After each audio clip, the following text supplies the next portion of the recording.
Hello students, welcome back to MT study. इस video में हम लोग चैप्टर 2 कंप्लीट डिस्कस करने वाले हैं, इसलिए वीडियो बहुत ही इंपॉर्टेंट है, इसलिए दोस्तों के साथ शेयर कर दीजिए। चैनल फर्स्ट टाइम विजिट करें तो चैनल को सब्सक्राइब कर लीजिए। तो आपका पहला टॉपिक है बहुपद क्या होता है। तो ऐसे पॉलिनोमियल्स, ऐसे बहुपद, ऐसे चर और अचर पद मिला करके जब किसी टर्म्स को लिख दिया जाता है तो आपकी बहुपद होते हैं। और बहुपद की घात, जो घात होती है आपकी, वो होल नंबर होनी चाहिए, यानी कि पूर्ण संख्या होनी चाहिए। पूर्ण संख्या 0 1 2 3 4 होनी चाहिए, तो आपका बहुपद कहलाएगा। बहुपद की घात क्या होती है, यानी जो किसी अचर पद या चर पद की जो पावर सबसे ज़्यादा लिखी होती है उसकी बहुपद की घात। जैसे 2x² लिख दें यहाँ पर, तो जो बहुपद की घात होगी वो 2 हो जाएगी। इसी प्रकार से रैखिक बहुपद क्या होता है, आपका नेक्स्ट टर्म आता है लीनियर पॉलिनोमियल। यानी रैखिक बहुपद क्या होता है, जब किसी भी टर्म की पावर 1 हो, यानी कोई भी व्यंजक लिखा हुआ है जिसकी पावर 1 है, तो वो आपका रैखिक बहुपद कहलाएगा, लीनियर पॉलिनोमियल। जैसे कि आपका लिखा हुआ है 2x - 3, इसमें अगर पूछा जाए कि ये कौन सा बहुपद, तो ये रैखिक बहुपद होगा, चूँकि x की पावर क्या है, 1 है। जहाँ पर कोई पावर नहीं लिखी जाती वहाँ पर 1 माना जाता है। तो 2x⁻1 - 3 लिखा हुआ है, यानी x की घात 1 है, इसलिए ये जो आपका व्यंजक है ये क्या होगा, रैखिक बहुपद होगा। नेक्स्ट आपका द्विघातीय बहुपद या क्वाड्रेटिक पॉलिनोमियल क्या होता है, यानी ऐसे व्यंजक जिसकी पावर 2 हो, जैसे 2x² + 3 मैंने लिखा, तो यहाँ x की पावर कितनी है, 2, तो ये आपका हो जाएगा द्विघातीय बहुपद। जब भी जो यहाँ x नहीं, यहाँ पर y हो सकता है, z हो सकता है, कुछ भी हो सकता है, उसकी पावर 2 हो, यानी जिसकी पावर 2 हो जाएगी वो आपका द्विघातीय बहुपद कहलाएगा। इसी प्रकार से त्रिघातीय बहुपद भी होता है, त्रिघातीय जिसकी पावर 3 हो जाएगी, त्रिघातीय बहुपद कहलाएगा। जो आपका लीनियर पॉलिनोमियल होता है, लीनियर पॉलिनोमियल यानी रैखिक बहुपद का स्टैंडर्ड फॉर्म अगर लिखना होगा तो आपको लिखना पड़ेगा ax + b, और अगर द्विघातीय बहुपद का स्टैंडर्ड फॉर्म लिखना होगा तो आपको लिखना पड़ेगा a² + bx + c, यानी एक x की पावर 2, यहाँ पर x की पावर 1 हो जाएगा। इसी प्रकार त्रिघातीय का स्टैंडर्ड फॉर्म आपका हो जाएगा ax³ + bx² + cx + d हो जाएगा। इस तरह से ये त्रिघातीय बहुपद हो जाएगा। और इसके बाद हम लोग पढ़ने वाले हैं यहाँ पर, इस एक्सरसाइज में हम लोग 2.1 सॉल्व करेंगे। यहाँ पर 2.1 में दिया गया है किसी बहुपद p(x) के लिए y = p(x), ग्राफ नीचे आकृति 2.10 में दिया गया। प्रत्येक स्थिति में p(x) के शून्यकों की संख्या ज्ञात करनी है। मैं आप लोगों को बताना चाहता हूँ कि अगर जो p(x) की शून्यकों की संख्या उस पर निर्भर करती है कि x अक्ष पर कितनी जगह x अक्ष कट रहा है। तो यहाँ पर अगर हम देखें तो x अक्ष हमारा ये x अक्ष है, ये y अक्ष है। तो यहाँ पर देखें तो x अक्ष पर कोई भी लाइन कट नहीं कर रही है, कोई भी लाइन क्रॉस नहीं कर रही है, y अक्ष को कट कर रही है। तो यहाँ पर कोई भी आपका क्या होगा, शून्यक नहीं होगा, यानी यहाँ पर 0 शून्यक होगा। यहाँ पर आप लिख दीजिए, क्योंकि ग्राफ x अक्ष को नहीं कट करता, लिखना होगा इस। तो आपको इस तरह स्टेटमेंट लिख देना होगा। तो आइए हम लोग नेक्स्ट क्वेश्चन करते हैं। इसका सेकेंड पार्ट है आपका, इसमें सेकेंड पार्ट में इसके कितने शून्यक होंगे, तो आप स्टेटमेंट लिख दीजिए। चूँकि यहाँ पर आप ध्यान से देखें तो एक अक्ष पर केवल एक ही जगह x अक्ष कट हो रहा है, तो यहाँ पर एक घात हो जाएगा, सॉरी एक शून्यक हो जाएगा। आप लिख दीजिए p(x) के शून्यकों की संख्या 1 होगी, क्योंकि ग्राफ x अक्ष को नहीं कट कर रहा है। आप लोग इसको लिख लीजिए। इसमें जो सेकेंड में p(x) में शून्यकों की संख्या कितनी होगी, 1 होगी, और इसमें जो शून्यकों की संख्या होगी आपकी 3 होने वाली, क्योंकि एक जगह यहाँ कट हो रहा है, एक जगह यहाँ कट हो रहा है, फिर दोबारा से यहाँ उठ करके यहाँ कट कर रहा है, यानी एक पॉइंट ये, दूसरा पॉइंट, तीसरा पॉइंट, यानी इस थर्ड का ऑप्शन 3 सही हो जाएगा, यानी इसके जो थर्ड का शून्यकों की संख्या होगी वो 3 होगी। तो इस तरह से हम लोग फोर्थ क्वेश्चन करते हैं। फोर्थ क्वेश्चन है आपका, फोर्थ में इसमें शून्यकों की संख्या कितनी होगी, तो इसमें शून्यकों की संख्या 2 होगी, चूँकि यहाँ एक पॉइंट कट हो रहा है, एक यहाँ पर कट हो रहा है, 2 पॉइंट x अक्ष पर कट हो रहे हैं। यहाँ पर शून्यकों की संख्या 2 होगी, और यहाँ पर फिफ्थ में शून्यकों की संख्या 4 होगी, चूँकि एक पॉइंट यहाँ कट हो रहा है, दूसरा यहाँ कट हो रहा है, तीसरा यहाँ और चौथा यहाँ, 4 पॉइंट कट हो रहे हैं, इसलिए शून्यकों की संख्या यहाँ पर कितनी होगी, 4, यहाँ पर 2 हो जाएंगी। लास्ट क्वेश्चन है इसका, क्वेश्चन नंबर 6, इसमें शून्यकों की संख्या क्या होगी, तो इसमें शून्यकों की संख्या एक पॉइंट यहाँ कट हो रहा है, दूसरा यहाँ, तीसरा यहाँ, 3 पॉइंट नहीं, इसकी जो शून्यकों की संख्या 3 होगी। बच्चे यहाँ गलती करते हैं, चूँकि ये नीचे से कट करके नहीं गया जो आप इसको 2 मानोगे, चूँकि ये कट करके, आप ध्यान से देखें तो यहाँ पर एक कट करके वहीं टच करके चला गया है, तो यहाँ पर एक ही काउंट होगा। सेम काम यहाँ हुआ है, सिर्फ टच करके गया है, तो यहाँ एक भी काउंट किया जाएगा, इसलिए इसमें शून्यकों की संख्या कितनी हो जाएगी, 3 हो जाएगी। इस तरह से हमारा वीडियो कंप्लीट हुआ। आप लोगों को कैसा लगा अपने दोस्तों के साथ जरूर शेयर कीजिए, तक इसका सेकेंड पार्ट आपका नेक्स्ट वीडियो में हम अपलोड कर देंगे। वीडियो दोस्तों के साथ शेयर कर दीजिए। चैनल फर्स्ट टाइम विजिट करें तो चैनल को सब्सक्राइब कर लीजिएगा। Thank you. दो द्विघात बहुपदों के शून्य ज्ञात कीजिए और शून्यकों तथा गुणनफलों के बीच के संबंध की सत्यता की जांच करनी है। तो इस तरह से हमारा कुछ क्वेश्चन है। इस एक्सरसाइज में 6 क्वेश्चन है। पहला क्वेश्चन है हमारा x² - 2x - 8। आपको फर्स्ट क्वेश्चन हम लोग सॉल्व करने वाले हैं। इसमें से x², इसका पहले हम गुणनखंड विधि से सॉल्व करेंगे, गुणनखंड विधि से सॉल्व करेंगे तो यहाँ पर आपके 2 फैक्टर्स भी निकल के आ जाएंगे, 2 रूट्स भी निकल के आ जाएंगे, जीरो जिसे कहते हैं। तो गुणनखंड विधि से सॉल्व करते हैं। इसमें x² का जो कोफिशिएंट है वो 1 है। कोफिशिएंट कैसे निकालेंगे, नहीं जिसमें अचर पद में जो चर पद मल्टीप्लाई होता है वो कोफिशिएंट होता है। जैसे चर पद x² है, उसमें से जब कोई नंबर नहीं होता है तो 1 से मल्टीप्लाई मानते हैं, 1 से हमारा मल्टीप्लाई है तो हमारा 1 जो होगा वो कोफिशिएंट हो जाएगा। इस तरह से कोफिशिएंट निकालते हैं। ऐसे x² में कोफिशिएंट 1 होगा और x में कोफिशिएंट -2 होगा और 8 हमारा अचर पद है। अब यहाँ पर आपका जो होता है 8 1 का 8 यानी x² कोफिशिएंट को अचर पद से मल्टीप्लाई कर लेना है। अब यहाँ पर ध्यान देना है, अगर माइनस का सिंबल हो या प्लस का सिंबल हो, अगर माइनस का सिंबल है तो माइनस करके 2 लाना है और प्लस का सिंबल होगा तो प्लस करके 2 लाना है। अब इस तरह से इसको मल्टीप्लाई करिए 8 को कि माइनस करने पर तो 2 आए, मल्टीप्लाई करने पर 8 है, तो ऐसा नंबर 4 दूनी 8 है। 4 से 2 माइनस करेंगे 2 बचेगा, 4 दूनी 8 होता है। तो इसका बड़े नंबर है तो आप फैक्टराइजेशन मेथड से सीख भी सकते हैं इसको आसानी से। तो यहाँ पर आपका हो जाएगा, लिख देते हैं x² - 2 के स्थान पे 4 - 2 लिख देंगे यहाँ पर और इंटू x - 8 = 0 कर देंगे। देन यहाँ पर x² - 4x प्लस हो जाएगा, प्लस 2x हो जाएगा यहाँ पर प्लस 2x और -8 = 0 हो जाएगा वहाँ पर। देन यहाँ पर x कॉमन ले लेंगे, x कॉमन ले लेंगे तो बच जाएगा आपका x - 4 और यहाँ पर प्लस 2 कॉमन ले लेंगे तो यहाँ पर बच जाएगा x - 4। देन यहाँ पर = 0 कर देंगे। अब सब को x - 4 दोनों टर्म में कॉमन है तो x - 4 अलग लिख लेंगे और x + 2 दोनों में अलग अलग कॉमन है तो अलग अलग लिख देंगे x + 2। अब इन दोनों से हम जीरो निकालेंगे। x - 4 = 0 तो x की वैल्यू कितनी आ जाएगी आपकी 4 हो जाएगी। सिंपल सी बात है, x = ट्रांसफर करेंगे 4 हो जाएगी। देन यहाँ पर एक जीरो हमारा 4 आ चुका है, x + 2 = 0। देन x -2 हो जाएगा, यहाँ से सेकेंड जीरो आ गया आपका। ये 2 जीरोज आपके पास फाइंड आउट हो गए। अब हम क्या करेंगे, अल्फ़ा की वैल्यू 4 और बीटा की वैल्यू -2, चूँकि वास्तव में जीरो ही तो हैं। अब यहाँ पर आगे हम क्या करने वाले हैं, अब हम जो हमारा इक्वेशन दिया गया था, जो बहुपद पॉलिनोमियल्स दिया गया उसकी कंपेयर हम कराते हैं उसकी स्टैंडर्ड फॉर्म से। बहुपद का स्टैंडर्ड फॉर्म, द्विघात बहुपद का स्टैंडर्ड फॉर्म होता है x² + bx + c। तो यहाँ पर a की वैल्यू जो होगी आपकी वो x² का कोफिशिएंट होगी, तो x² का कोफिशिएंट जो है x² गुणा कितना है 1, यानी a की वैल्यू 1 हो जाएगी। इसी प्रकार से हम b की वैल्यू देखें तो b की वैल्यू आपकी कितनी हो जाएगी -2 हो जाएगी। इसी प्रकार c की वैल्यू अगर ध्यान से देखें तो -8 हो जाएगी। इस तरह से a b c मुझे तीनों की वैल्यू मिल जाएगी। तो आगे हम लोग क्या कर सकते हैं, मूलों का योगफल और फिर मूलों का गुणनफल, इसी की तो मुझे सत्ता दिखानी है ना। तो मूलों का योगफल पहले हम निकालते हैं। मूलों का योगफल बराबर हो जाता है आपका -b/a। और मैं दोस्तों आप लोगों को एक चीज़ बता दूं कि मैं ये सभी प्लेलिस्ट पर डालूंगा, तो आप लोग सीरियल से प्लेलिस्ट जा करके देख सकते हैं। तो पहले मूलों का योगफल आपका हो जाएगा, जिससे आपका एक भी वीडियो मिस ना हो। मूलों का योगफल हो जाएगा आपका -α + β -b/a। देन यहाँ पर अल्फ़ा की वैल्यू आपकी 4 और बीटा की वैल्यू कितनी है आपकी -2, तो 4 - 2 हो जाएगा आपका बीटा बी की वैल्यू कितनी है -2, तो -2 इन ब्रैकेट में -2, ए की वैल्यू आपकी 1 हो जाएगी। इसको सॉल्व करेंगे तो 4 - 2 और यहाँ पर हो जाएगा -+2, तो 4 से 2 निकालेंगे कितना बचेगा आपके पास 2 बच जाएगा। इस तरह से मूलों का योगफल तो सत्यापित हो गया। अब इसी प्रकार से मूलों का गुणनफल सत्यापित करेंगे। मूलों का गुणनफल बराबर होता है c/a, अल्फ़ा × बीटा बराबर c/a। तो सबकी वैल्यू हम पहले पुटअप करेंगे। पहले हम अल्फ़ा बीटा c/a, अल्फ़ा की वैल्यू आपकी कितनी है 4 और बीटा की वैल्यू -2 है, तो मल्टीप्लाई करके आप लिख दीजिए 4 × -2। तो c की वैल्यू आपकी कितनी है -8, a की वैल्यू 1 है। 8/1 कैंसिल करोगे तो कुछ कैंसिल होगा नहीं है, 4 दूनी 8 यहाँ हो जाएगा और 4 दूनी 8 यहाँ हो जाएगा। इस तरह से ये वैल्यू क्या हो जाएगी आपकी वेरीफाई हो जाएगी। अब हम लोग इस पार्ट का सेकंड क्वेश्चन करते हैं।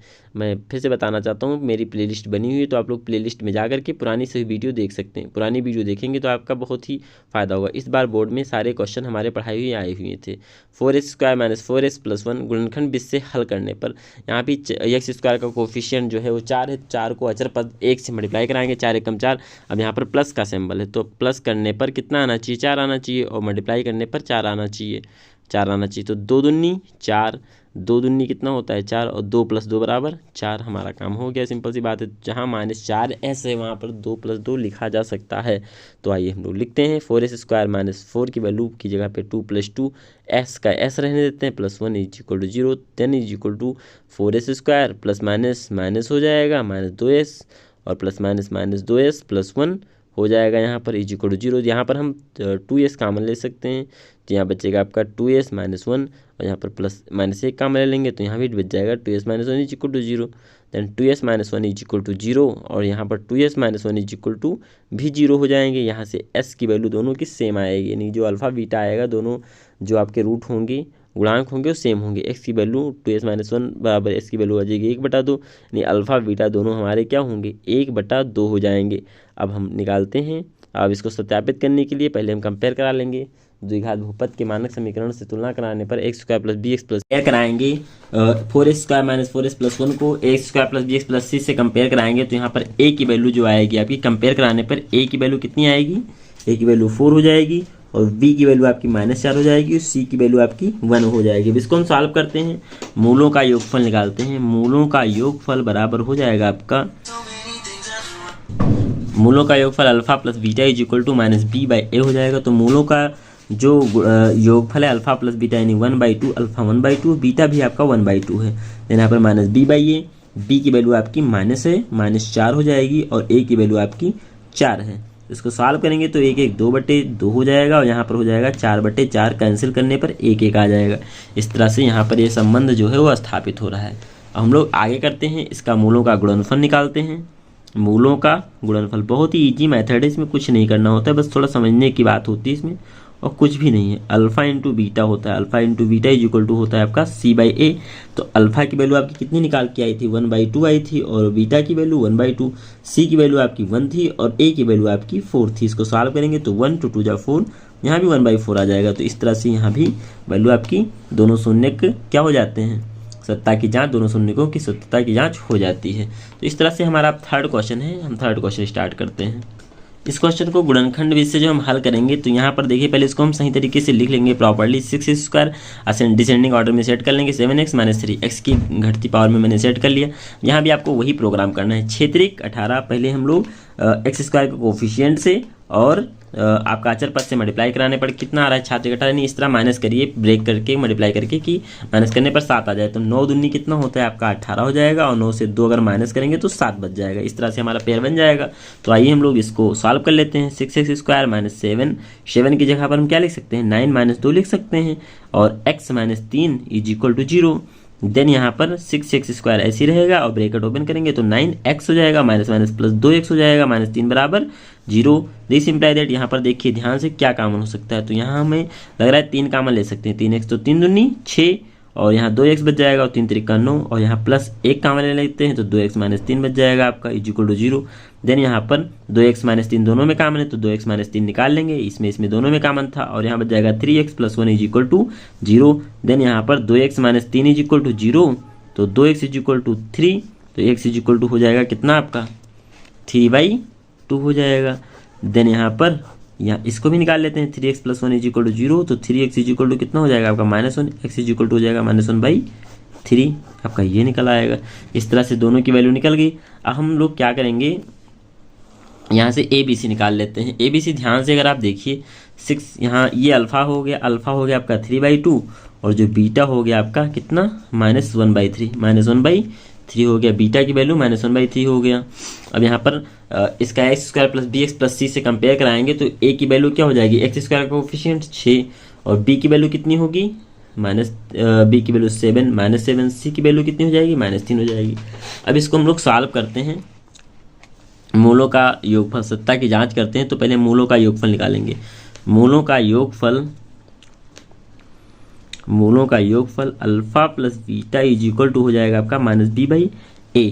अल्फ़ा + बीटा, अल्फ़ा कितना है आपका 3/2, और बीटा कितना है -1/3, -b की वैल्यू -7, और a की वैल्यू आपकी 6 है। अब इसका डिनोमिनेटर सेम करोगे तो यहाँ पर हो जाएगा 3 × 2 = 6, और यहाँ बच जाएगा कितना 2 3 × 3 = 9, और यहाँ हो जाएगा आपका 2 × 1 = 2 इज इक्वल टू 7/6। 9 में से 2 निकालोगे तो बच जाएगा 7/6, और यहाँ भी कितना आ रहा है आपका 7/6। इस तरह से दोनों की वैल्यू सेम हो जाएगी। अब यहाँ से हम मूलों का गुणनफल भी चेक कर लेते हैं। सेम ऐसे ही मूलों का गुणनफल अल्फा इंटू बीटा, यहाँ फार्मूला लगेगा alpha into beta is equal to C/A। तो अल्फा की वैल्यू आपकी 3/2 थी और बीटा की वैल्यू आपकी -1/3 थी, और C की वैल्यू आपकी थी कितना -3, A की वैल्यू 6 थी। अब इसको सॉल्व करने पर इतना आना चाहिए 3 × 3 3 2 6, और यहाँ भी क्या आ रहा है आपका -3/6, यानी ये भी वैल्यू आपकी वेरीफाई हो जाती है।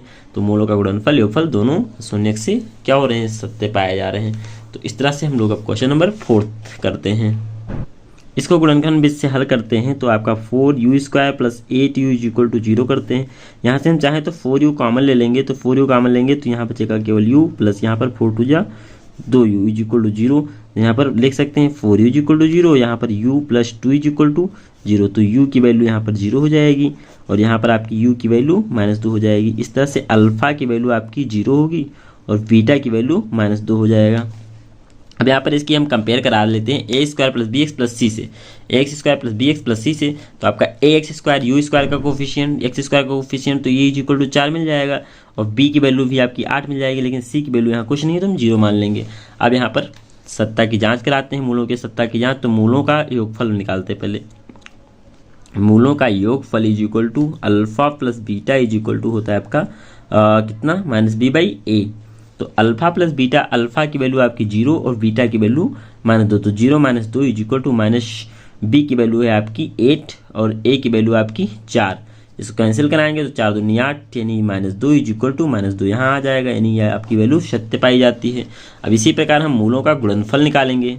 तो मूलों का गुणनफल बराबर मूलों का गुणनफल इज इक्वल टू हो जाएगा आपका मूलों का गुणनफल alpha into beta is equal to होगा कितना होता है आपका C/A। तो अल्फा की वैल्यू आपकी हो जाएगी 0 और बीटा की वैल्यू -2। देन यहाँ पर C की वैल्यू आपकी कितनी है 0 और A की वैल्यू आपकी 4 है। इसको मल्टीप्लाई कराओगे तो 0 इज इक्वल टू 0, यानी ये भी वैल्यू आपकी वेरीफाई हो जा रही है। अब हम लोग क्वेश्चन नंबर 5 करेंगे, इसके बाद लास्ट क्वेश्चन करेंगे। इसको अगर इसका गुणनखंड करेंगे तो कितना हो जाएगा t² इज इक्वल टू 15 हो जाएगा, यानी t की वैल्यू हो जाएगी +/√15, यानी t की वैल्यू होगी +√15 और एक हो जाएगा -√15, और ये आपका अल्फा हो जाएगा और ये आपका क्या हो जाएगा बीटा हो जाएगा। अब इसके अगर कंपेयर कर लेंगे तो a की वैल्यू तो दी गई है आपकी कितनी 1, b की वैल्यू यहाँ पर 0 है और c की वैल्यू आपकी -15 है। अब यहाँ पर निकालेंगे पहले मूलों का योगफल। मूलों का योगफल क्या होता है alpha plus beta is equal to -b/a। तो अल्फा की वैल्यू कितनी है यहाँ पर, अल्फा की वैल्यू है आपकी +15/√15 और बीटा की वैल्यू -√15। यहाँ पर b की वैल्यू है आपकी कितनी, b की वैल्यू 0 और a की वैल्यू 1, तो ये तो आपका 0 हो जाएगा, ये भी कैंसिल होकर के 0 हो जाएगा, तो ये तो वैल्यू सत्यापित हो जाती है। इसी प्रकार हम मूलों का गुणनफल निकाल लेते हैं। तो मूलों का गुणनफल alpha into beta is equal to हो जाएगा आपका C/A। तो अल्फा की वैल्यू आपकी √15 और बीटा की वैल्यू है भी आपकी √15 है माइनस में, और यहाँ पर C/A, C की वैल्यू आपकी कितनी है, C की वैल्यू है आपकी -15 और A की वैल्यू 1 है। इसको सॉल्व करेंगे तो -15 आ जाएगा, 15 √15 हट जाएगा और यहाँ भी आपका 15 आ जाएगा, तो ये भी वैल्यू आपकी प्रूव हो जा रही है। तो ये इस तरह से आपकी दोनों वैल्यू प्रूव हो जाती हैं। अब हमारा लास्ट क्वेश्चन बचता है इस एक्सरसाइज का, नहीं सॉरी इस 1 का लास्ट क्वेश्चन बचता है, क्वेश्चन नंबर 6। ये क्वेश्चन है हमारा 3x² - x - 4। इसको भी हम लोग गुणनफल विधि से हल करते हैं। तो इसका भी x² का कोफिशिएंट 3 को 4 से मल्टीप्लाई कराएंगे 12 आ जाएगा, और फिर इसका इस तरह ब्रेक करेंगे कि माइनस करने पर 1 आए और मल्टीप्लाई करने पर 12 आए। 4 से 12 होता है, 4 से 3 माइनस करेंगे तो कितना आ जाएगा आपका 12, और 4 से 3 माइनस करेंगे तो 1 आ जाएगा। इस तरह से हम 3x² - x की जगह पे हम 4 - 3 रख सकते हैं into x - 4 is equal to 0। Then यहाँ पर इसको सॉल्व करेंगे तो 3x² आपका यही रहेगा और प्लस माइनस 4x हो जाएगा, माइनस माइनस प्लस 3x हो जाएगा, -4 इज इक्वल टू 0 हो जाएगा। देन यहाँ पर हम क्या करेंगे यहाँ पर x कामन ले सकते हैं, x कामन ले लेंगे तो यहाँ बचेगा 3x - 4 बच जाएगा, और यहाँ +1 कामन ले लेते हैं तो यहाँ भी 3x - 4 बच जाएगा इज इक्वल टू 0।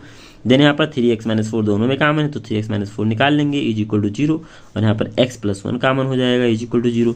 तो यहाँ पर 3x - 4 is equal to 0, then 3x is equal to 4, तो x की वैल्यू आ जाएगी आपकी 4/3, और यहाँ पर आपकी x + 1 में x की वैल्यू आ जाएगी -1, तो ये आपका अल्फ़ा हो जाएगा और ये हो जाएगा आपका बीटा -1। अल्फ़ा कितना हो जाएगा 4/3, यहाँ लिख देते हैं अल्फ़ा इज इक्वल टू 4/3, और बीटा जो हो जाएगा आपका -1 हो जाएगा। अगर हम इस कंपेयर करें इस इक्वेशन की 3² - 6 - 4 को, तो यहाँ पर a की वैल्यू आपकी 3 हो जाएगी, कंपेयर करना जान ही गए होंगे, b की वैल्यू -1, c की वैल्यू -4 हो जाएगा। अब हम इसका तुलना करते हैं, तो पहले मूलों का योगफल करना पड़ेगा आपको। मूलों का योगफल alpha plus beta is equal to क्या होता है -b/a। तो अल्फ़ा की वैल्यू कितनी है आपकी 4/3, और बीटा की वैल्यू है आपकी ±1, और मैं यहाँ -b/a यानी -1 a की वैल्यू आपकी 3 है। अब इसको सॉल्व करेंगे हम लोग, इसके नीचे 1 मानेंगे, तो यहाँ पर डिनोमिनेटर सेम करने के लिए 3 से मल्टीप्लाई करना पड़ेगा। 4 और 3 से 1 माइनस करोगे 1 प्लस में बचेगा 1/3, यहाँ भी -1 प्लस 1/3 हो जाएगा। इस तरह से आपका ये वेरीफाई हो जाता है। अब मूलों का गुणनफल निकाल लेते हैं। मूलों का गुणनफल alpha into beta is equal to हो जाएगा आपका c/a। तो अल्फ़ा की वैल्यू आपकी कितनी है 4/3, और बीटा की वैल्यू आपकी कितनी है -1। देन यहाँ पर c की वैल्यू है आपकी -4, और a की वैल्यू है आपकी 3। इसको सॉल्व करने पर -4 4 एकम 4/3 आ जाएगा, और इसको भी सॉल्व करोगे आप तो ऑलरेडी सॉल्व है, -4/3 आ जाएगा। इस तरह से आपका क्वेश्चन नंबर 1 पूरा 6 क्वेश्चन कंप्लीट हो गए। हम लोग क्वेश्चन सेकंड में भी 6 क्वेश्चन है, तो उसको कर लेते हैं इसे डिटेल में। सेकंड क्वेश्चन है आपका, एक द्विघात बहुपद ज्ञात कीजिए जिसके शून्य का योग और गुणनफल दिए गए हैं। यहाँ पर 1/4 जो है वो योग है, -1 गुणनफल है। तो इससे मुझे एक द्विघात बहुपद बनाना है, तो आइए हम लोग द्विघात बहुपद बनाते हैं। मूलों का योगफल alpha plus beta is equal to -b/a यानी 1/4 दिया गया। मूलों का गुणनफल देख लेते हैं। मूलों का गुणन दिया गया है, मूलों का गुणन alpha into beta is equal to है आपका c/a, यानी c की वैल्यू आपकी कितनी है -1/1 लिख देते हैं यहाँ पर। अब यहाँ पर a हम सेम कर लेते हैं। अगर a 4 से मल्टीप्लाई करा दे, किसी भी फ्रैक्शन में किसी भी सेम नंबर से मल्टीप्लाई कराने पर, डिवाइड कराने पर कोई फर्क नहीं पड़ता है, जहाँ तक कि प्लस या माइनस करने पर भी। तो अगर यहाँ पर हम 4 से दोनों पक्ष में मल्टीप्लाई कर लेते हैं, तो यहाँ पर हम देखते हैं a की वैल्यू 4×4 और a की वैल्यू 4×4, जैसे आसानी से हम कंपेयर कर पाएंगे। तो यहाँ हम कंपेयर करते हैं, a इज इक्वल टू कितना हो जाएगा, देखिए 4 मैच हो गया। कोई एक वैल्यू आपको मैच करनी पड़ेगी, तो हम डायरेक्ट वैल्यू लिख सकते हैं। b की वैल्यू माइनस ट्रांसफर करेंगे तो -1, c की वैल्यू 4 एकम 4 -4 हो जाएगा। इस तरह से आपका कंपेरिजन हो गया। अब द्विघात समीकरण का या द्विघात बहुपद का मानक समीकरण क्या होता है। द्विघात बहुपद का मानक समीकरण होता है आपका ax² + bx + c is equal to 0। तो यहाँ पर a की वैल्यू कितनी है आपकी 4x² हो जाएगा, प्लस b की वैल्यू आपकी कितनी है -1, तो प्लस माइनस हो जाएगा -x, प्लस c की वैल्यू +- 4 हो जाएगा is equal to 0। 4x² - x - 4 is equal to 0, sorry 4x² - x, यही आपका आंसर हो जाएगा। तो आइए हम लोग सेकंड क्वेश्चन करते हैं, इसे सेकंड देखते हैं। अभी मुझे आशा है समझ में आ गया होगा फर्स्ट क्वेश्चन। सेकंड देखते हैं। यहाँ पर मूलों का योगफल -b/a दिया गया है, मूलों का गुणनफल c/a दिया गया है। यहाँ पर अगर ध्यान से देखें, a की वैल्यू यहाँ 3 है, यहाँ a की वैल्यू ये थे 1 है। अगर यहाँ 3 से मल्टीप्लाई करा दें तो हमारी a की वैल्यू दोनों मैच कर जाएंगी और मुझे कोई प्रॉब्लम भी नहीं होगी, तो हम आसानी से कंपेयर करा सकते हैं। मूलों का योगफल a की वैल्यू यहाँ पर 3, यहाँ पर 3, तो 3 हो जाएगा। b की वैल्यू आपकी 3√2, ट्रांसफर करेंगे माइनस तो -3√2 हो जाएगा, और c की वैल्यू आपकी 1 हो जाएगी, सिंपल सी। अब यहाँ पर द्विघात समीकरण का मानक रूप आपका होता है द्विघात बहुपद का मानक रूप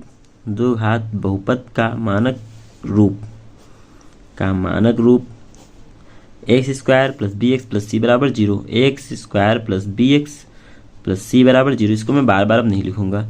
a की वैल्यू आपकी 3x² हो जाता है, प्लस और यहाँ plus -3√2x + c 1 is equal to 0। ये आपका समीकरण बन जाएगा। बहुत ही इजी क्वेश्चन है ये। अब आ जाते हैं क्वेश्चन नंबर 3 पे। अगर यहाँ देखा जाए तो सब कुछ ये सेम मैच हो रहा है, तो ए की वैल्यू डायरेक्ट यहाँ कंपेयर करा दीजिए। ए की वैल्यू 1 और बी की वैल्यू आपकी 0 हो जाएगी, माइनस का कोई मतलब नहीं। सी की वैल्यू आपकी √5 हो जाएगी। तो इसको हम लोग सॉल्व करते हैं। यहाँ पर द्विघात समीकरण का मानव रूप होता है x² + bx + c = 0, sorry ax² + bx + c। a की वैल्यू आपकी 1 तो सिंपल x², b की वैल्यू आपकी 0 है तो ये टर्म गायब हो जाएगा, c की वैल्यू 5 है तो हो जाएगा √5 पे। ये आपका आंसर हो जाएगा, आपका क्या हो जाएगा आंसर। इस तरह से ये द्विघात बहुपद का रूप हो जाएगा, ये हमारा बहुपद होगा। इस तरह से ये 3 क्वेश्चन हमारे और बच गए हैं जो बहुत ही ईजी हैं, आप लोग कर लीजिएगा। अगर नहीं कर पाना तो आप कमेंट करिएगा, मैं उसको सॉल्यूशन करवा दूंगा। ये वीडियो आप लोगों को कैसा लगा अपने दोस्तों के साथ जरूर शेयर कर दीजिएगा। चैनल फर्स्ट टाइम विजिट करें तो चैनल को सब्सक्राइब कर लीजिएगा। इस तरह से हम कंप्लीट वीडियो एनालिसिस करवाने वाले हैं। अगर आपको कुछ लगता है कि कुछ हिंट देना चाहिए या कुछ सजेशन देना चाहिए तो आप ज़रूर दीजिएगा कमेंट बॉक्स में। Thank you.